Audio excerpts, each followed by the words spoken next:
اللہ کے نبی صلی اللہ علیہ وسلم نے فرمایا قرب قیامت کی ایک علامت یہ ہے کہ لوگ زمین میں دھنسیں گے۔ اور عائشہ رضی اللہ عنہ فرمانے لگیں یا رسول اللہ کیا جب اس امت کے اندر بھی ہوگا؟ فرمایا ہاں، اس امت کے اندر خسف بھی ہوگا، چہروں کی شکلیں بھی بدل جائیں گی اور آسمان سے پتھر بھی برسیں گے۔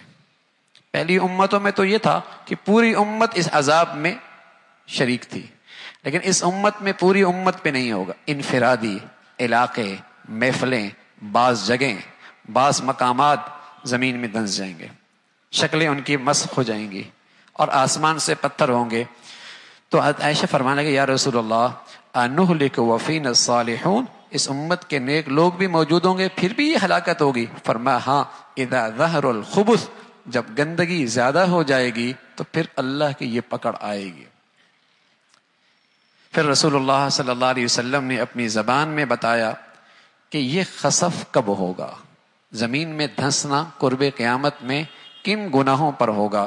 تو فرمایا المجاہرہ بالغناء والرفث، جب ناچ گانا کھلے عام ہونے لگ جائے گا، جب ناچ گانا کھلے عام ہو جائے گا، والمغازف، اور آلات موسیقی کھلے عام ہو جائیں گے، وشرب الخمور، اور شرابیں کھلے عام پی جائیں گی۔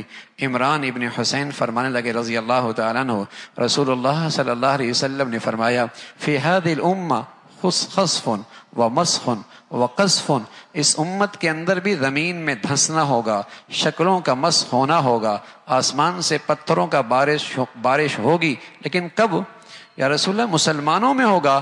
آپ نے فرمایا ومتى ذلك، اس کے علاوہ کون، اور اس کے علاوہ کس پر؟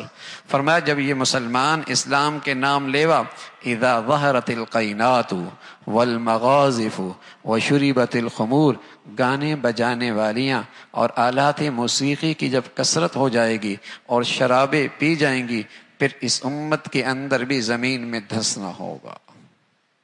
یہ جو آپ کو نظر آتا ہے نا کہ ٹیلنٹ پورے ملک میں تلاش کیا جاتا ہے، کون اچھا گلوکار بنتا ہے، یہ ہونا ہے اس لیے کہ قرب قیامت میں دھنسنا بھی تو ہے۔ جب تک یہ ٹیلنٹ تلاش نہیں ہوگا اس وقت تک یہ عام کیسے ہوگا؟ ٹیلنٹ تلاش کیا جاتا ہے نا، اور دانش گاہوں کے اندر، تعلیمی گاہوں کے اندر بھی کلاسز دی جاتی ہیں۔ اس نسل کو اب اسی کی ضرورت رہ گئی ہے، ناشتہ کہتا ہے، گاتا کیسا ہے۔ پہلے میں اپنے بچوں کو اللہ کا نام سکھاتی تھی، اور جب وہ گنگناتا ہے تو کہتے ہیں بچے میں ٹیلنٹ بہت ہے۔ جب وہ گنگناتا ہے اماں کے سامنے ناچتا ہے، ٹیلنٹ بہت ہے۔ پہلی مائیں بسم اللہ پڑھاتی تھیں، اللہ کا نام سکھایا کرتی تھیں، اللہ کی بات سکھایا کرتی تھی، پوری کوشش ہوا کرتی تھی ماؤں کی کہ بچے کی زبان سے سب سے پہلے اللہ کا نام لے، اور اللہ کرے اس کی برکت سے آخری کلمہ بھی اللہ کا نام کا ہو اور اللہ کے نبی کی بشارت ملے کہ سیدھا جنت میں چلا جائے۔